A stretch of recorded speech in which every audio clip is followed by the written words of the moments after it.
Hi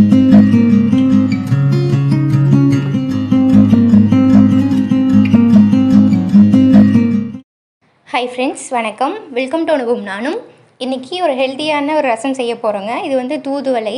இது எல்லாத்துக்கும் தெரிஞ்சிருக்குன்னு நினைக்கிறேன். இது வந்து சளி, இருமலுக்கு, நெஞ்சு சளிக்கு, இது எல்லாத்துக்கும் சூப்பரான ஒரு மருந்துங்க. அது எப்படி செய்கிறதுன்னு பார்க்கலாம். ஃபஸ்ட்டு ஒரு கடாயில் ஒரு டேபிள் ஸ்பூன் எண்ணெய் விட்டுக்கோங்க. எண்ணெய் காஞ்சதும் சுக்குன்னு சொல்லுவாங்க, அதாவது ட்ரை ஜிஞ்சர், அது வந்து 2 பீஸ் போட்டுக்கோங்க. 1 டீஸ்பூன் மிளகு, ஒரு 2 பல் பூண்டு, இது எல்லாத்தையும் போட்டுக்கலாம். இது வந்து ஒரு கைப்பிடி சின்ன வெங்காயம் சேர்த்துக்கோங்க. சின்ன வெங்காயம் தான் வந்து இதுக்கு நல்லாயிருக்கும். அதுவும் இல்லாமல் சின்ன வெங்காயம் குளிர்ச்சி தரும்.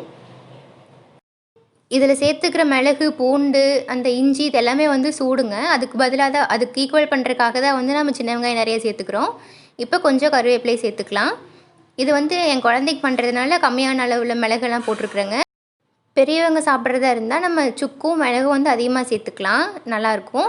இப்போ வந்து கட் பண்ணி க்ளீன் பண்ணி வச்சுருக்கிற தூதுவளை இலையை வந்து நம்ம உள்ளே சேர்த்துக்கலாங்க. இது வந்து 5லேருந்து 6 இலை.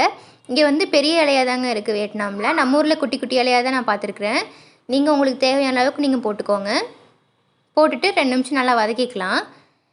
இப்போ மஞ்சத்தூள் ஒரு 1/2 டீஸ்பூன் சேர்த்துக்கலாங்க. இதுக்கு தேவையான அளவு உப்பு சேர்த்துக்கலாம். உப்பும் மஞ்சத்தூளும் சேர்த்துட்டு அந்த 2 நிமிஷம் இந்த மாதிரி வதக்கிக்கோங்க. இந்த மாதிரி இருக்கணும். ரொம்ப வதங்கும் மொறுமொறுன்னு ஆகிடக்கூடாது. இந்த மாதிரி சாகியாக இருக்கணும். நல்லா ஆறுனதுக்கப்புறம் ஒரு மிக்ஸி கிரைண்டரில் போட்டு நல்லா அரைச்சி எடுத்துக்கலாங்க. இதுக்கு மறுபடியும் தாளிப்பெல்லாம் எதுவுமே தேவையில்லை. நம்ம தண்ணி தேவையான அளவு விட்டுட்டு நல்லா கொதிக்க வச்சிடலாம். இது தண்ணியாக இருந்தால் தான் நல்லாயிருக்குங்க. நம்ம இது பெரியவங்க வந்து சூப் மாதிரி தனியாகவே குடிக்கலாம், ரொம்ப எஃபெக்டிவ். இந்த ரசம் வந்து குழந்தைங்களுக்கு கொடுக்குறீங்கன்னா நல்லா தண்ணி விட்டுட்டு சாதத்தோடு பிசைஞ்சு கூட கொடுக்கலாங்க. இது வந்து நல்ல எஃபெக்டிவ்ங்க. சளி அப்படியே கரைஞ்சி வந்துடும். இது வந்து நல்லா கொதிக்கணும். நல்லா கொதித்து வரும்போது அந்த தூதுவளையோட தனியாக அந்த ஃப்ளேவர் வந்து சூப்பராக தெரியும்.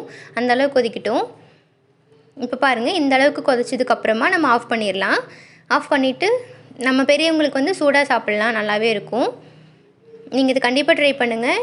இது வந்து இம்யூனிட்டி கூட பூஸ்ட் பண்ணுன்னு சொல்கிறாங்க. இது கால்சியம் சத்து அதிகமாக இருக்குது. இதை நீங்களும் ட்ரை பண்ணி பாருங்கள். தேங்க்யூ.